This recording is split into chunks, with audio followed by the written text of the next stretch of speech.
سجتا ہے کسی منظر میں نہیں ایسی دلاویز کشش گنبد سبزگی آنکھوں میں جڑا سجتا ہے گنبد سبزگی آنکھوں میں جڑا سجتا ہے در بڑا ہو تو سوالی بکھڑا سجتا ہے تاج شاہی کے مقدر میں یہ زیبائی کہاں تاج شاہی کے مقدر میں یہ زیبائی کہاں جس قدر ان کی غلامی کا کڑا سجتا ہے در بڑا ہو تو سوالی بکھڑا سجتا ہے ایسا کا ہو تو لازم ہے غلامی پہ غرور ایسی نسبت ہو تو پھر بول بڑا سجتا ہے یہ غلامی یہ غلامی یہ غلامی کہیں کم تر نہیں ہونے دیتی ان کا نوکر ہو تو شاہوں میں کھڑا سجتا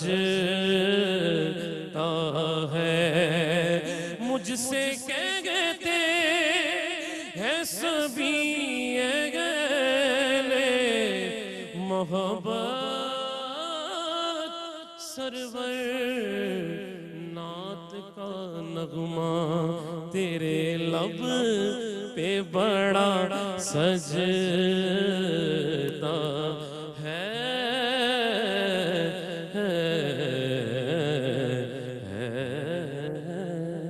کیا کہنے سلامت رہیے جناب بہت شکریہ اللہ برکت دے آپ کو اور ہمیشہ سلامت رہیں مفتی صاحب گفتگو کا آغاز کرتے ہیں اور آج کا موضوع بڑا اہم ہے زندگی کی جو بنیادی جہات ہیں ان سے ان کا تعلق ہے اور اس میں بہت سارے آگے سوالات ہیں بہت ساری غلط فہمیاں ہیں جن کو انشاءاللہ آج ہم دور کرنے کی کوشش کریں گے لیکن میں چاہتا ہوں کہ آغاز فرمائیں آپ کہ قرآن کی روح سے رزق کا جو تصور ہے اور ہمیں کیا قرآن کریم احکام اس کے حوالے سے عطا فرماتے ہیں بسم اللہ الرحمن الرحیم قرآن مجید فرقان حمید میں اللہ رب العزت نے رزق کا جو عنوان ہے اور جو لفظ ہے اس کو متعدد معنی میں ذکر فرمایا ہے ٹھیک لیکن جو چیز سب معانی میں قدر مشترک ہے وہ یہ ہے کہ اللہ رب العزت کی پیدا کردہ وہ تمام چیزیں جو انسان کے لیے نفع بخش ہیں ٹھیک وہ براہ راست ہوں بالواسطہ ہوں یا بلا واسطہ ہوں اب اس میں بنیادی چیز سمجھنے والی یہ ہے کہ ایک تو اللہ رب العزت نے انسان کے اس وہم کو دور بھی کیا اور یقین فرمایا اس کے لیے کہ وما من دابۃ فی الارض الا علی اللہ رزقها کہ اللہ رب العزت نے جو رزق کا ذمہ ہے وہ اپنے ذمہ کرم پر لیا ہوا ہے زمین پر جو بھی موجود ہے اس سے انسان کو جو فکر مندی ہے رزق کی اس حد تک کہ اس کے لیے اپنے آپ کو ہلکان کرے یا اس حد تک چلا جائے کہ جس میں رزق ہی مقصود ہو جائے اور رازق جو ہے وہ اس کی نظروں سے پوشیدہ ہو جائے یہ بنیادی طور پر اس تصور کی نفی کے لیے ہے کہ وہ ہمارے ذمہ کرم پر ہے۔ دوسرے نمبر پر جو چیزیں اللہ رب العزت نے انسان کو عطا فرمائی ہوئی ہیں نعمتوں کی صورت میں، وَمِمَّا رَزَقْنَاهُمْ يُنْفِقُونَ، یہ ایک مفہوم یہ ملتا ہے۔ اللہ رب العزت فرماتا ہے کہ ہم نے تمہیں جو نعمتیں عطا کی ہوئی ہیں، جو کچھ ہم نے تمہیں دیا ہوا ہے، تو جو متقین ہیں وہ اس میں سے خرچ کرتے رہتے ہیں۔ یعنی اس میں ایک نئی جہت یہ ہے کہ اگر تمہیں رزق کی فراوانی ہے، تمہاری ضرورت سے زیادہ ہے، تو پھر اس میں بخل نہ کرو اور اس کے لیے حریص نہ بنو، بلکہ اس کے بعد پھر تم ایک سٹیج پہ آ کے اسے اللہ رب العزت کی بارگاہ میں خرچ کرنے والے بن جاؤ۔ اور تیسری ایک اور چیز جو اللہ رب العزت نے ایک اور جگہ ارشاد فرمائی ہے سورہ ہود میں، وہ یہ ہے کہ انسان کو جب ہم اپنی نعمتیں رزق کی صورت میں عطا کرتے ہیں تو انسان کی فطرت اور جبلت یہ ہے کہ جب تنگی کرتے ہیں تو اس میں ناشکری بھی کرتا ہے، شکوہ بھی کرتا ہے، اور ایک جگہ اللہ نے فرمایا کہ فذو دعاء ان ارید، تو اس وقت جو ہے وہ لمبی لمبی دعائیں بھی کرتا ہے، لیکن جب ہم اسے نعمت دے دیتے ہیں تو ہمارے ساتھ شریک بھی کرتا ہے، دوسروں کو شریک بنا دیتا ہے، ہماری بارگاہ سے ہماری یاد سے غفلت کرتا ہے، اور اس کے بعد پھر اس میں سرکشی اور انتہا کو یہ پہنچتا ہے کہ پھر ان نعمتوں کو جن پر شکر کرنا چاہیے انہیں اللہ رب العزت کی نافرمانی میں خرچ کرتا ہے، اس کی معصیت میں خرچ کر دیتا ہے۔ تو یہ متعدد اس کے پہلو ہیں اور مختلف اسالیب ہیں جو قرآن مجید نے ذکر فرمائے ہیں۔ اور ایک اور چیز جو شکوے میں ہے وہ یہ ہے کہ انسان جو اللہ کی بارگاہ میں شکوہ کرتا ہے کمی کا، تو اس کے لیے اللہ رب العزت نے ایک جگہ فرمایا کہ واللہ یقبض ویبسط والیہ ترجعون، اور اس کا اختیار ہمارے پاس ہے، ہم جس کے لیے چاہتے ہیں رزق میں وسعت کر دیتے ہیں اور جس کے لیے چاہتے ہیں ہم اس کے لیے اس میں کمی کر دیتے ہیں۔ بالکل ٹھیک۔ قبلہ پیر صاحب، سیدنا علی کرم اللہ وجہ الکریم کا ارشاد ہے کہ ایک رزق وہ ہے جس کو انسان تلاش کرتا ہے، اور ایک رزق وہ ہے جو خود انسان کو تلاش کرتا ہے، جو اس کے لیے قدرت نے لکھ دیا گیا ہے۔ اس کے باوجود یہ جو تگ و دو کا سفر ہے اور اللہ کا جو حکم ہے اس کی تلاش کے لیے نکلنے کا، اور قرآن کے حوالے سے جو ہمیں جس طرح سے حکم دیا گیا ہے اس حوالے سے ارشاد فرمائیے۔ بسم اللہ الرحمن الرحیم۔ شکریہ سرور صاحب۔ حضرت داتا گنج بخش رحمۃ اللہ تعالی علیہ نے کشف المعجوب میں ایک بات لکھی ہے، ایک واقعہ فرمان ہے حضرت حاتم اسم رحمۃ اللہ تعالی علیہ کا۔ وہ فرماتے ہیں کہ میں نے 4 علم حاصل کر لیے، ٹھیک، اور اس کے بعد کسی علم کی مجھے ضرورت نہیں رہی۔ ان 4 چیزوں میں سے ایک چیز تو یہ تھی کہ میرے اعمال کو اللہ تعالیٰ دیکھ رہا ہے، ٹھیک، میرا ہر عمل اس کے سامنے اس کو دیکھ رہا ہے، اور دوسری چیز یہ تھی کہ موت مجھے ڈھونڈ رہی ہے، اور تیسری چیز یہ تھی کہ مجھ پر اس ذات کا ایک حق ہے جو مجھے خود ادا کرنا ہے، اس کی عبادت کا، اور چوتھی چیز یہ ہے کہ میرا رزق مقسوم ہے، سبحان اللہ، وہ مقرر ہے، اس سے نہ بڑھ کر ملے گا نہ کم ملے گا۔ تو موت ڈھونڈ رہی ہے، اور رزق بھی جو مقسوم ہے وہ انسان کو ضرور ملے گا۔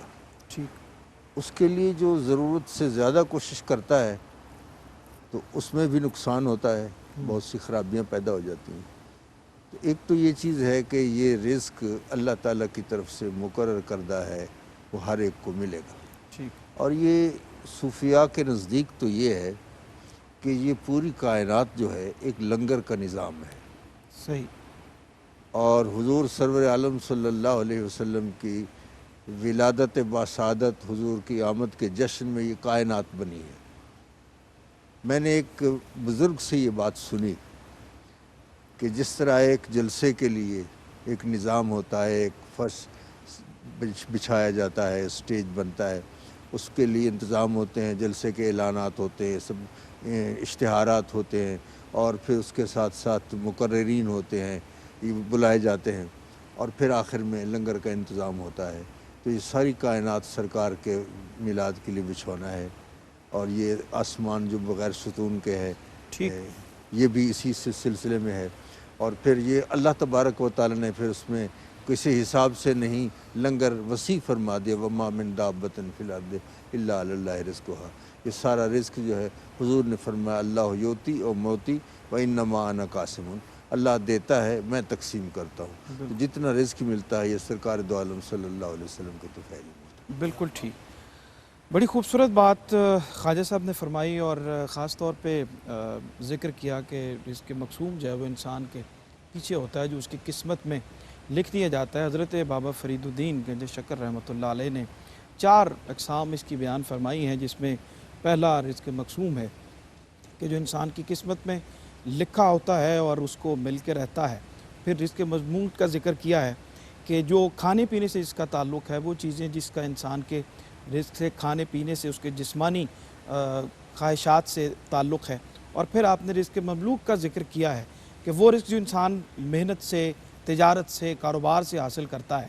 اور پھر رزق موعود کا ذکر کیا ہے کہ جو اللہ کی رضا پہ راضی رہتے ہیں، وہ لوگ، وہ رزق کسی کو کم دیا جائے یا زیادہ دیا جائے، لیکن وہ اللہ کی رضا سمجھتے ہوئے زیادہ ہو تو تب بھی اس کی رحمت کو سامنے دیکھتے ہیں کہ اس کے فضل سے عطا ہوا ہے، کمی ہو تو تب بھی یہ سمجھتے ہیں کہ اللہ کو ایسے ہی منظور ہے اور اس کی رضا پہ راضی رہتے ہیں۔ بریک کا وقت ہوا ہے، واپس آتے ہیں تو انشاءاللہ گفتگو کے سلسلے کو آگے بڑھاتے ہیں۔ بہت اہم موضوع ہے اور اس پہ بہت سے پہلو پہ انشاءاللہ ہم بات کرتے ہیں۔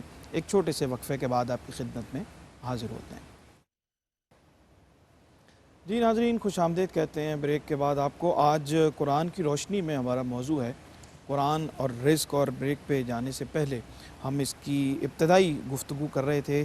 جناب خواجہ غلام قطب الدین فریدی صاحب بیان فرما رہے تھے اور جناب مفتی محمد رمضان سیالوی صاحب۔ قاری صاحب، گفتگو کو ہم اگلے مرحلے میں لے کے جائیں تو قرآن کی روح سے اللہ تعالیٰ نے جو رزق کا ایک پورا نظام بیان فرمایا ہے، جو اسباب رزق بیان فرمائے ہیں، اس پہ کچھ عطا فرمائے۔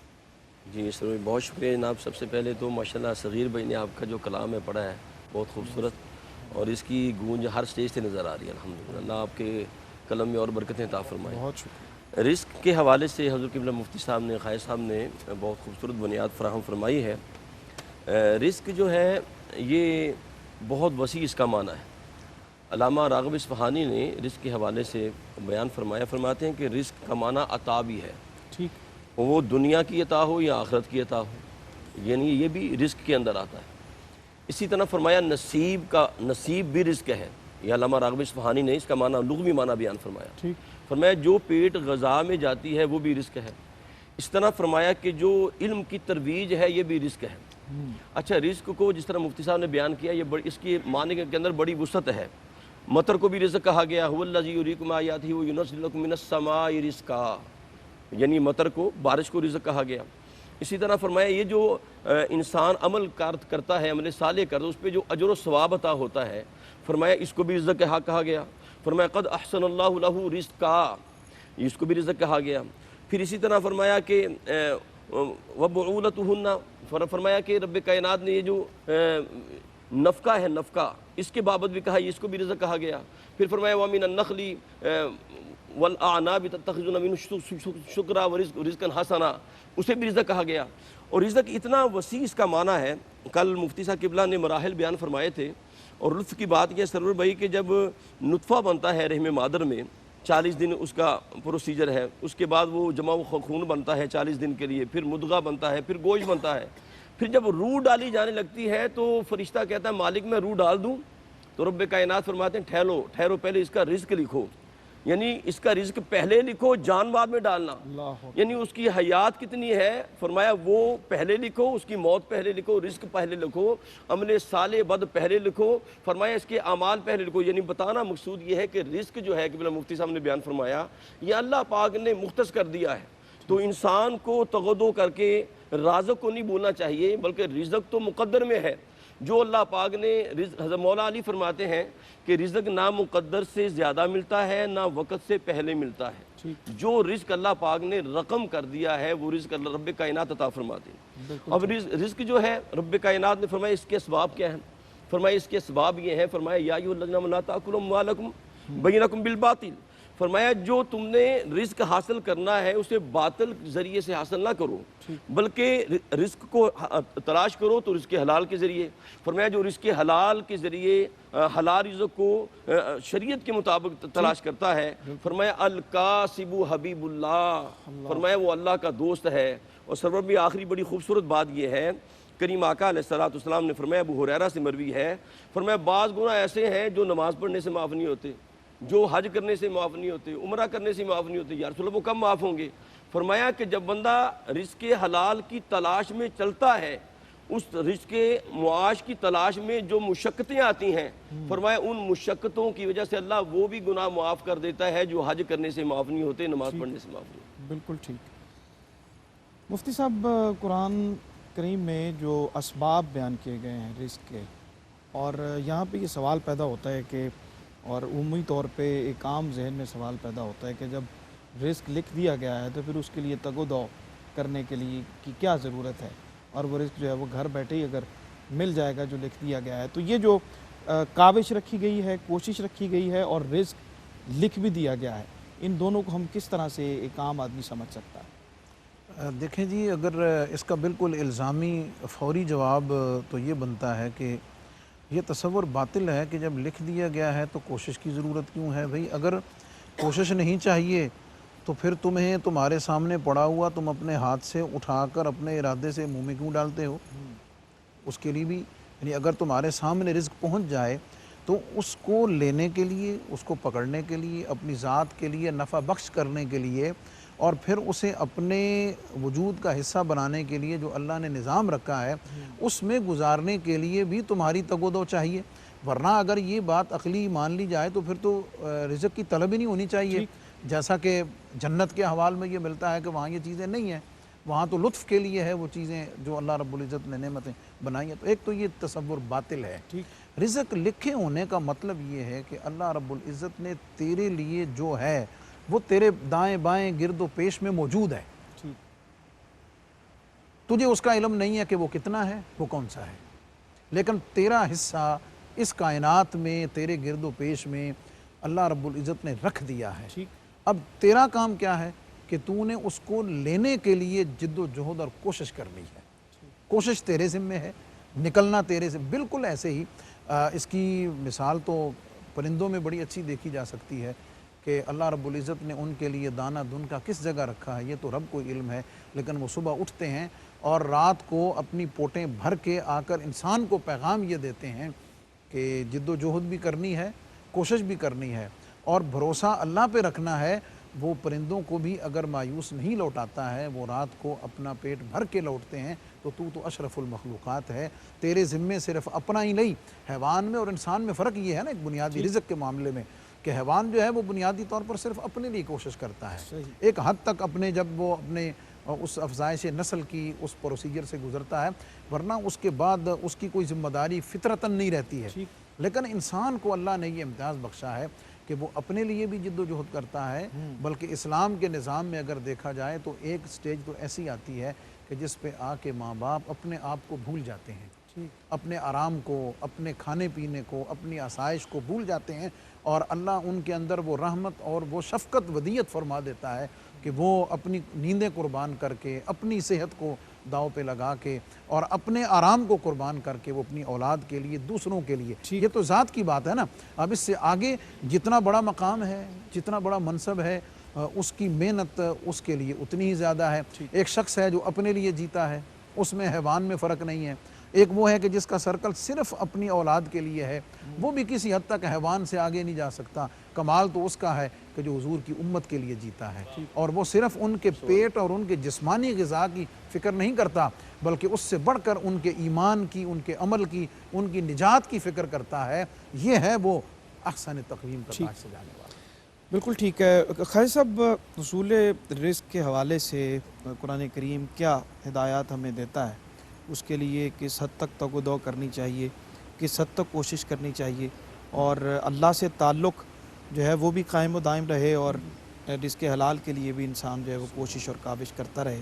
کیا فرماتے ہیں اس حوالے؟ سرور صاحب, جس طرح قبلہ مفتی صاحب نے خوبصورت باتیں کی ہیں کہ اس میں کسب کو بھی دخل ہے, الکاسب حبیب اللہ, اور جس طرح انہوں نے پرندے کے حوالے سے بیان کی بڑی خوبصورت بات، میں اس میں ایک بات اور شامل کرنا چاہوں گا کہ پرندہ جو ہے وہ نکلتا ہے صبح اپنا پیٹ بھر کے، شام کو جب آتا ہے تو وہ اور کوئی چیز جمع کر کے نہیں لاتا، ٹھیک، وہ صرف اتنا ہی کر کے آتا ہے جتنا وہ کھا سکتا ہے۔ یہ بھی ایک سبق اور درس ہے کہ ذخیرہ اندوزی مت کرو، لوگوں کے لیے دشواری کے اسباب پیدا نہ کرو۔ اور یہ جو پرندے والی بات ہے قبلہ مفتی صاحب نے بیان فرمائی، بڑی خوبصورت بات، اس پہ مجھے علامہ کا ایک وہ شعر یاد آیا، قطع ہے کہ انہوں نے ظاہری طور پہ حجاز مقدس میں حاضری نہیں دی ہے علامہ اقبال نے، لیکن وہ چونکہ حاضری والے لوگ تھے، حضوری والے لوگ تھے، تو اس کیفیت کو جو باطنی طور پہ جو ان کی حاضری ہوتی تھی اس کو کیفیت کو خوبصورت انداز میں بیان فرمایا۔ وہ کہتے ہیں کہ بئیں پیری، تصرف کے ساتھ میں ایک لفظ کے تصرف کے ساتھ عرض کروں گا، بئیں پیری رہے بتہا گرفتم، واہ، بھائی پیری نواخاں از سرود عاشقانہ، واہ، سبحان کہ میں اس بڑھاپے میں سرکار کی بارگاہ میں جا رہا ہوں اور نواخاں از سرود عاشقانہ ساز ساتھ لے کے جا رہا ہوں، ٹھیک، چواں مرغے کے در صحرا شرے سام کشاید پر بفکر آشیانہ، جیسے وہ پرندہ جو ہے وہ سر شام وہ اپنے پروں کو پھیلا لیتا ہے بفکر آشیانہ، وہ گھوم پھر کر آتا ہے، کھا پی کر آتا ہے اور شام کو اپنے آشیانے میں آتا ہے۔ میں نے ساری زندگی گزار دی ہے اور اب میں آیا ہوں تو سرکار کی بارگاہ میں بفکر آشیانہ، کہ جو نہ کہیں جہاں میں اما ملی، جو اما ملی تو کہاں ملی، میرے جرم خانہ خراب کو تیرے عفو بندہ نواز میں۔ اور جہاں تک یہ تعلق ہے رزق کے حصول کا، جس طرح آپ نے فرمایا، ایک راہب تھا، ایک صومعہ میں وہ بیٹھ کر عبادت کرتا رہتا تھا، ٹھیک، اللہ تعالیٰ اس پہ آسمان سے رزق نازل فرماتا تھا روزانہ، یہی معمول تھا۔ اس ذات نے ایک دفعہ یہ خیال فرمایا کہ میں ذرا اس کو آزماؤں، تو ایک دن اس کو لنگر نہیں آیا، دوسرے دن نہیں آیا، تیسرے دن نہیں آیا، اب اس کی سخت جواب دے گئی، صبر دامن چھوٹ گیا اور وہ نکلا۔ باہر ایک یہودی کا گھر تھا، اس پہ دستک دی، میں بھوکا ہوں، مجھے کچھ چاہیے کھانے کے لیے۔ اس نے 2 روٹیاں دی، تو وہ جب وہ لے کے واپس آنے لگا تو اس کا کتا تھا اس یہودی کا، اس نے بھونکنا شروع کر دیا، یہاں تک کہ قریب تھا کہ اس کو کاٹ لیتا، تو اس نے آدھی روٹی اس کو پھینک دی، اس نے کھا کے پھر وہی کام شروع کر دیا، پھر آدھی روٹی اور پھینک دی، پھر وہی کام شروع کر دیا، یہاں تک کہ دونوں روٹیاں اس نے اس کو ڈال دیں، اس نے پھر بھی بھونکنا نہیں شروع کیا۔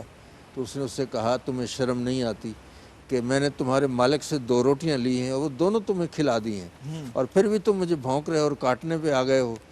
تو اس نے اللہ تعالیٰ سے زبان مانگی، اللہ تعالیٰ نے اسے قوت گویائی عطا فرمائی۔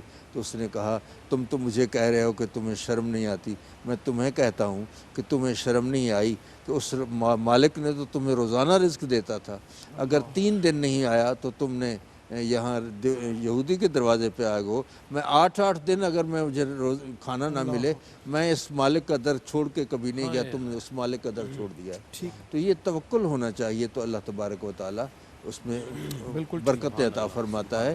بنا دانا چنا روزی رساند، کہ دانا اندراں حیراں بماند، وہ نادانوں کو اس طرح روزی دیتا ہے کہ دانا بھی حیران ہو جاتے ہیں۔ بالکل ٹھیک۔ قاری صاحب، قرآن کریم نے رزق کی قدر کرنے کی، اس کی قدر دانی کی، اس کی عزت افزائی کرنے کی اور اس کو عزت دینے کی بات بھی کی ہے، کیا فرماتے ہیں اس حوالے سے؟ سرور بھائی، جو رب کائنات نے حضرت انسان کو رزق عطا فرمایا ہے، حضرت جابر رضی اللہ عنہ کی روایت ہے، ان سے مروی ہے، کریم آقا علیہ السلام نے فرمایا کہ اگر رزق کی قدردانی کے حوالے سے فرمایا، اگر تمہارے دسترخوان پہ کوئی ایسا رزق گر جائے تو فرمایا اس کی قدر کرو، اسے اگر وہاں مٹی لگی ہے اسے جھاڑ کر فرمایا اسے تناول فرما لو، اس کی قدر کرو جو رب کائنات نے تمہیں رزق دیا ہے۔ اور سرور بھائی یہ دیکھیں، یہ جو قبلہ خواجہ صاحب بیان کر رہے ہیں، مفتی صاحب بیان کر رہے ہیں، ARY ٹی وی جو صبح و شام ہمیں قرآن و حدیث کا نور دے رہا ہے، یہ بھی رزق ہے، یہ بھی رزق ہے۔ لیکن کریم آقا علیہ الصلوۃ والسلام نے فرمایا کہ میرے غلاموں جب تم جنت میں سے گزرا کرو تو وہاں سے رزق تناول کر لیا کرو۔ یا رسول اللہ جنت تو ابھی آئے گی، دنیا میں ہی جنت عطا فرما دی۔ فرمایا جب تم جنت سے گزرا کرو تو وہاں سے کچھ کھا پی لیا کرو۔ یا رسول اللہ وہ کیا ہے، جنت کیا ہے؟ فرمایا جو ذکر الہی کی مجالس ہیں، ذکر مصطفیٰ کی مجالس ہیں، فرمایا وہ جنت کے باغ ہیں۔ فرمایا جنت کے باغ میں سے گزرو تو کچھ کھا لیا کرو۔ تو فرمایا دنیا میں جنت کے باغ یہ ہیں، یہ جنت کا باغ لگا ہوا ہے جہاں قرآن اور حدیث بیان کیا جا رہا ہے، یہ جنت کا باغ ہے۔ تو عرض کی یا رسول اللہ اس کا پھل کیا ہے؟ فرمایا اس کا پھل بتاؤں کیا ہے؟ کریم آقا نے فرمایا سبحان اللہ اس کا پھل ہے، ماشاءاللہ اس کا پھل ہے، اللہ اکبر اس کا پھل ہے، لا الہ الا اللہ اس کا پھل ہے۔ تو رب کائنات جب انسان کو رزق دے تو یہ رزق اتنی بڑی دولت ہے، فرائض کے بعد یہ اس کو بھی فرض قرار دیا گیا۔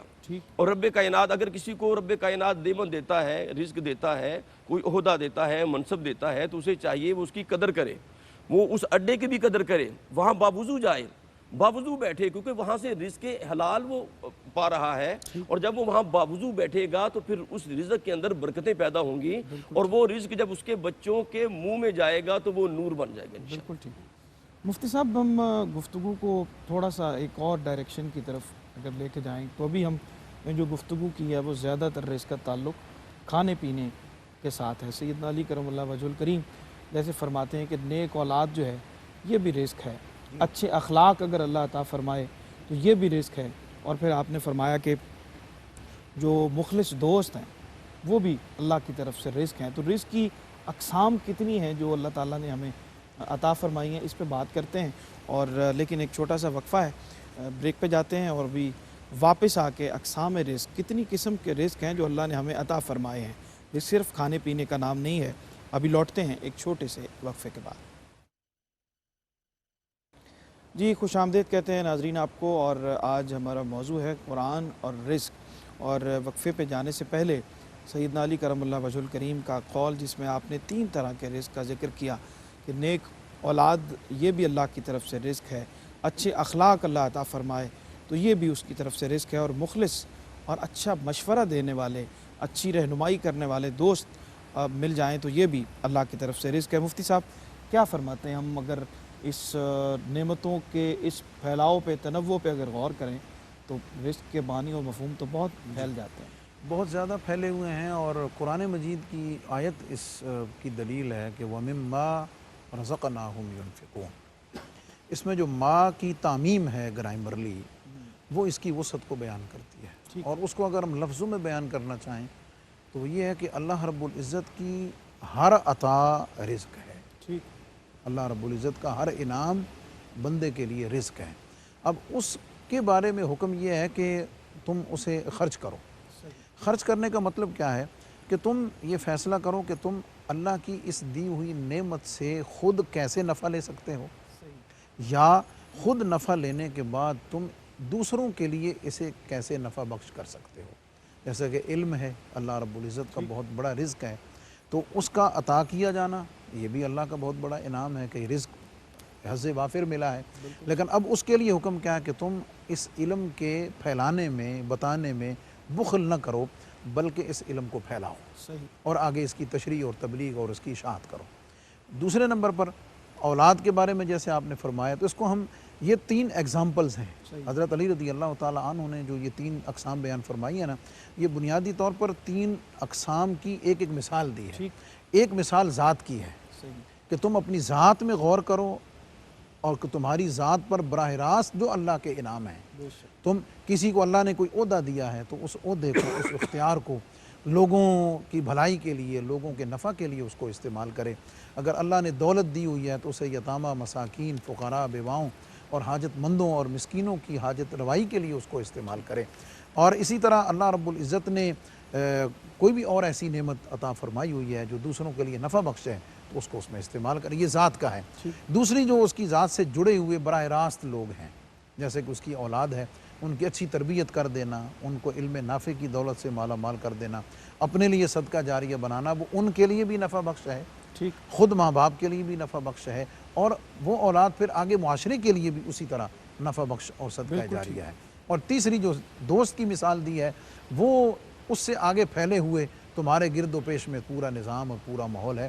تو یہ بنیادی طور پر انسان کی ذات، اس کے براہ راست متعلقات اور اس کے بعد آگے پھیلے ہوئے وہ ساری کی ساری چیزیں۔ اور اگر اس کو میں ایک لفظ میں سمیٹ کے عرض کروں کہ اللہ رب العزت کی ہر نعمت کو سب سے پہلے محسوس کرنا، اس کو دیکھ لینا کہ میرے پاس، اور بے شمار نعمتیں ایسی ہیں کہ ہم ان کی طرف دھیان ہی نہیں دیتے ہیں کہ یہ اللہ رب العزت کی کتنی بڑی نعمت ہے۔ ان کا ادراک کرنا، اس پر شکر کرنا، اور اس کے بعد اللہ رب العزت کی مخلوق کی بھلائی کے لیے اس کو استعمال کرنا۔ بالکل ٹھیک ہے خالد صاحب، ایک بہت خاص پہلو ہے جو میں چاہوں گا کہ آپ اس کی عقدہ کشائی فرمائیں کہ قرآن کریم میں اللہ تعالیٰ یہ ارشاد فرماتے ہیں کہ جو میرے بندے ہیں جو میرے راستے میں مارے جاتے ہیں وہ زندہ ہیں اور ان کو رزق دیا جاتا ہے، مرنے کے بعد جو رزق ملتا ہے اس کی کیا نوعیت ہے، وہ کس قسم کا ہے، اور پھر جو مجھ سے ڈرتے ہیں اور ان کو رزق میں وہاں سے عطا کرتا ہوں جہاں ان کا گمان بھی نہیں جاتا، کیا فرماتے ہیں؟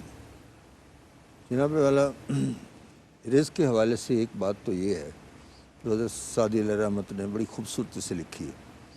وہ فرماتے ہیں کہ وہ اللہ کی ذات ایسی ہے کہ پردہ ناموس سے بندگاں بگناہ فاحش نہ درد۔ ایک بات تو اس کی یہ ہے کہ ہم جتنے گناہ کر لیں ہماری پردہ پوشی فرماتا ہے، ایک بات یہ۔ اور دوسری بات یہ ہے کہ وظیفہ روزی بخطائے منکر نہ برد، کہ ہم گناہ جتنے کر لیں اس کی وجہ سے ہماری روزی بند نہیں کرتا، ٹھیک، ایک اس کی یہ شان ہے۔ اور دوسری بات یہ ہے جو آپ نے فرمائی ہے کہ جو لوگ قتل ہو جاتے ہیں، اس کی راہ میں شہید ہو جاتے ہیں، ان کے بارے میں کیا ہے کہ وہ ان کو رزق کیسے ملتا ہے۔ جو لوگ اس کی راہ میں جان دے دیتے ہیں ان کے بارے میں اللہ تعالیٰ نے خود بھی فرمایا وَلَا تَحْسَبَنَّ الَّذِينَ قُتِلُوا فِي سَبِيلِ اللَّهِ، ایک جگہ پہ ہے وَلَا تَقُولُوا کہ انہیں مردہ مت کہو، اور ایک جگہ یہ کہ ان کو گمان بھی نہ کرو کہ وہ مر گئے ہیں، بل احیاء عند ربہم یرزقون، زندہ ہے۔ اچھا، یہ جان دینے کے بعد بھی وہ کیسے ہے کہ ان کو یہ نہ کہو کہ وہ مر گئے ہیں بلکہ وہ زندہ ہیں؟ حضور داتا صاحب رحمۃ اللہ تعالیٰ علیہ نے کشف المحجوب میں ایک واقعہ لکھا ہے۔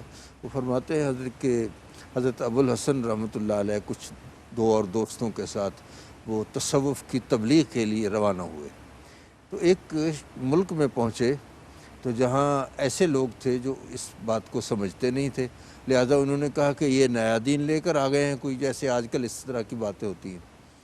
تو وہ جو مولوی صاحبان تھے انہوں نے ان کے فتویٰ لگا دیا کفر کا، اور انہوں نے کہا یہ واجب القتل ہے۔ تو حاکم نے حکم کر دیا کہ یہ ان کو قتل کر دیا جائے۔ وہ بیٹھ گئے تینوں کہ یکے بعد دیگر ان کے سر قلم کیے جائیں گے۔ ٹھیک، تو ایک جو تھے وہ پہلے نمبر پہ، دوسرے نمبر پہ، تیسرے پہ حضرت ابو الحسن نوری رحمۃ اللہ علیہ تھے۔ جب اس کو پہلے کے لیے انہوں نے کہا کہ اب اس کا سر قلم کیا جائے گا، آپ جلدی سے اٹھے تیسرے نمبر سے اور جا کے وہاں بیٹھ گئے جہاں پہلے نمبر پہ جس کو قتل کرنا تھا۔ وہ حیران ہو گئے کہ یہ کوئی تقسیم ہو رہا تھا، کوئی کھانے پینے کی چیز تقسیم ہو رہی تھی کہ آپ کو بہت جلدی تھی؟ انہوں نے کہا ایک بات تو یہ ہے کہ میں نے کہا میں جتنے سانس میں لوں گا وہ میری جگہ پہ میرے سانس میرا یہ دوست لے لے، اس لیے میں پہلے حاضر ہو گیا۔ اللہ، اس پہ علامہ نے کہا یہ نکتہ میں نے سیکھا ابوالحسن سے کہ جاں مرتی نہیں مرگے بدن سے، چمک سورج میں کیا باقی رہے گی اگر بیزار ہو اپنی کرن سے۔ تو یہ لوگ جو اس کی راہ میں اپنی جانیں قربان کرتے، جان کی پرواہ نہیں کرتی، وہ زندہ ہوتے ہیں۔ حضور سرور عالم صلی اللہ علیہ وسلم نماز میں آپ نے ایسے ہاتھ بڑھایا جیسے کسی چیز کو پکڑ رہے ہوں، تو بعد میں صحابہ کرام نے استفسار کیا کہ حضور یہ کیا بات تھی؟ حضور نے فرمایا جنت کے باغ میں سے کچھ پھل تھا جو میں توڑ رہا تھا۔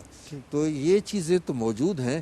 اللہ تعالیٰ من عند ربہم یرزقون فرمایا، اللہ فرمایا میں اپنی طرف سے انہیں رزق دیتا ہوں، تو پھر اس رزق کی تو کیا ہی بات ہے۔ بالکل ٹھیک۔ قاری صاحب کیا فرماتے ہیں؟ اسی گفتگو کو تھوڑا سا آگے بڑھائیے، کن چیزوں سے رزق میں کمی ہوتی ہے، کن چیزوں سے رزق میں اضافہ ہوتا ہے؟ ہمارے اعمال کی وجہ سے اللہ تعالیٰ ہمارے رزق میں کمی بھی کرتے ہیں اور برکت بھی فرماتے ہیں، کچھ اس پہ روشنی فرما دیں۔ دیکھو یہ تو قرآن پاک کے اندر رب کائنات نے واضح فرما دیا، لا ان شکرتم لا ازیدنکم، یہ تو واضح حکم آ گیا، فرمایا کہ جب تم اللہ کی نعمتوں کا شکر ادا کرتے جاؤ گے تو اللہ نعمتوں میں اضافہ کرتا چلا جائے گا۔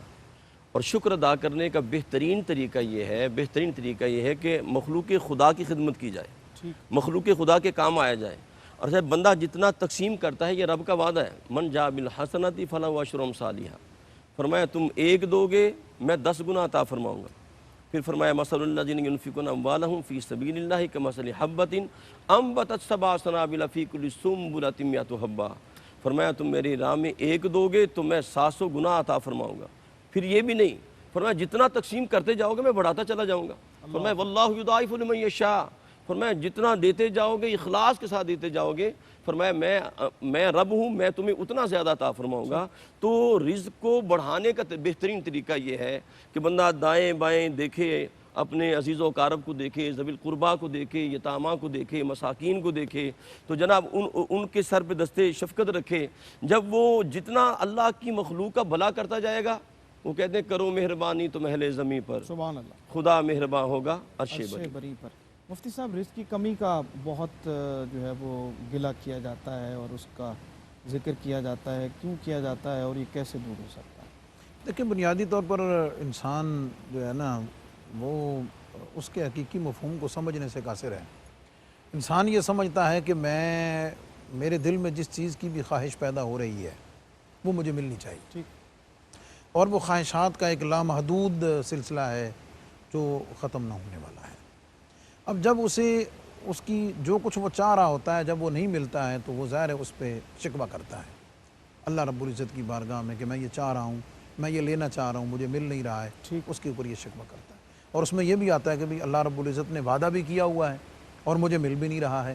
اس کانسیپٹ کو کلیئر ہونا ضروری ہے کہ ایک ہے انسان کی ضرورت اور ایک ہے انسان کی خواہش. ٹھیک.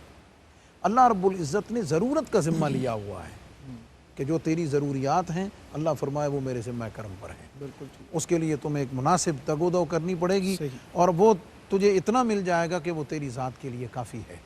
بنیادی طور پہ شکوہ ضرورت پہ نہیں ہوتا. بالکل ٹھیک. انسان صحیح. مطلب غور کرے تو وہ شکوہ ضرورت پہ نہیں ہے، وہ شکوہ خواہشات پر ہے. بالکل ٹھیک. اور جب خواہشات پوری نہیں ہوتی تو سرابہ شکوہ بنتا ہے. تو اب مقام شکر پر آنے کے لیے ان خواہشات کی جو لمبی فہرست ہے اس سے نکلنے پہ جب ضرورت پہ آئے گا تو غور کرے گا کہ مجھے تو رب نے اتنا دیا ہوا ہے کہ میری اپنی ضرورت ہی نہیں، میں اپنے ساتھ اور پتہ نہیں کتنوں کی ضرورتیں پوری کر سکتا ہوں.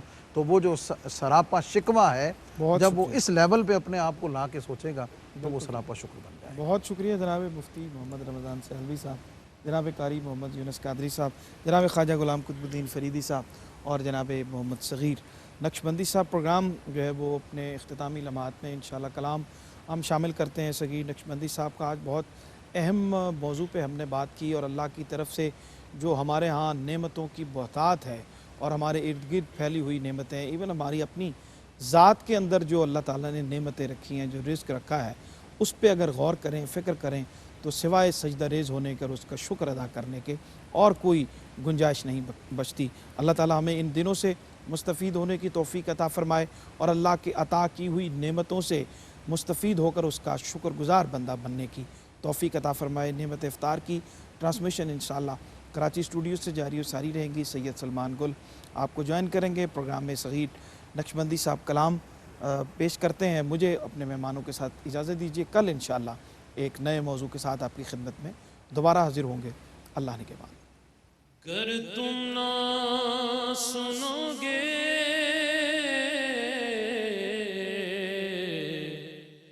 تو میری کون سنے گا. گر تم نہ کرو گے تو کرم کون کرے گا. کہاں جاؤں میں اے میرے شاہ، کہاں جاؤں میں اے میرے شاہ. تیرے در پہ آ کے کھڑا ہوں میں، مجھے بھیک دو، مجھے بھیک دو. آقا تیری بھیک پر مجھے ناز ہے تیری بھیک پر ہی پلا ہوں میں، مجھے بھیک دو، مجھے بھیک دو، تیرے در پہ سر کو جھکا لیا،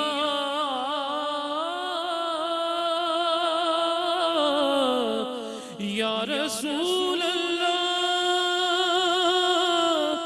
یا حبیب اللہ، تیرے در پہ سر کو جھکا لیا،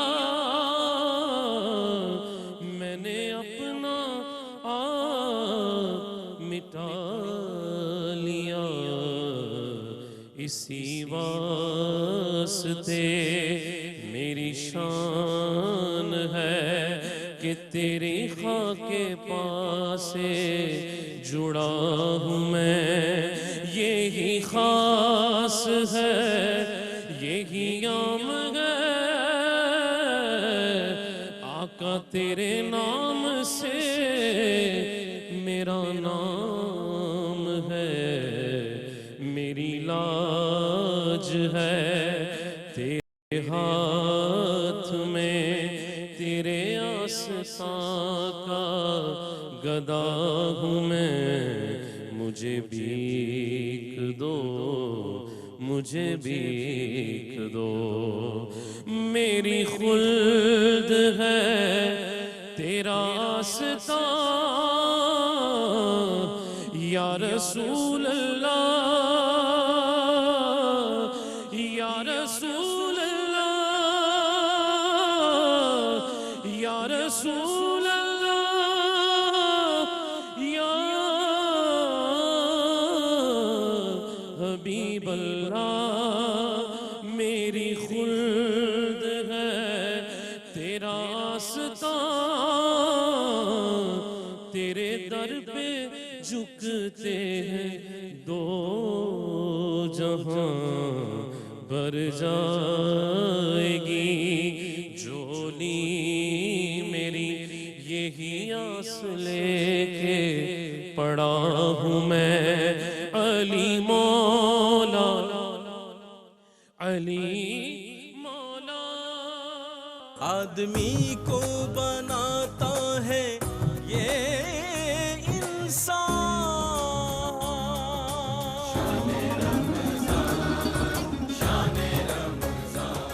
طوفان کے تھپیڑوں میں کنارہ شان رمضان ہے، مومنوں کے دل کا اجالا شان رمضان۔